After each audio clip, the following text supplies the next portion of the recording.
ಬದುಕು ಅಂದರೆ ಎಲ್ರಿಗೂ ಸುಲಭವಲ್ಲ.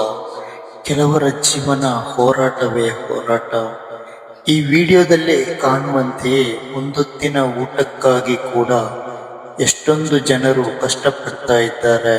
ನೀವು ನೋಡಿ, ಬಿಸಿಲು, ಮಳೆ, ದೇಹದ ನೋವು ಯಾವುದನ್ನು ಲೆಕ್ಕಿಸದೆ ಬೆಟ್ಟದಷ್ಟು ಭಾರವಾದ ಮರಗಳನ್ನು ಹೊತ್ತುಕೊಂಡು ನಡೆದುಕೊಂಡು ಹೋಗುತ್ತಾ ಇದ್ದಾರೆ.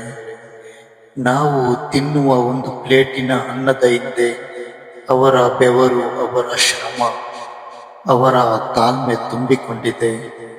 ಆ ಊಟವನ್ನು ವ್ಯರ್ಥ ಮಾಡಿದರೆ ಅದು ಅವರ ಹೋರಾಟಕ್ಕೆ ಅವಮಾನ ಮಾಡಿದಂತೆಯೇ ತಾನೆ. ನಾವು ನೋಡುವ ಸಣ್ಣ ಕಷ್ಟಗಳು ಇವರ ಜೀವನದ ಮುಂದೆ ಅಷ್ಟೇನು ದೊಡ್ಡದಲ್ಲ. ಇವರ ಜೀವನ ನಮಗೆ ಕಲಿಸುವ ಪಾಠ: ಯಾವ ಪರಿಸ್ಥಿತಿಯಲ್ಲಾದರೂ ನಿಲ್ಲಬೇಕು, ಹೋರಾಡಬೇಕು.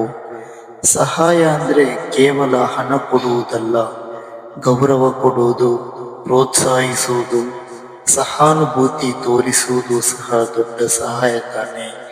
ಇವರ ಶ್ರಮವನ್ನು ನೋಡಿದ ಮೇಲೆ ಬದುಕಿನ ಬಗ್ಗೆ ನಮ್ಮ ದೃಷ್ಟಿಕೋನವೇ ಬದಲಾಗುತ್ತದೆ.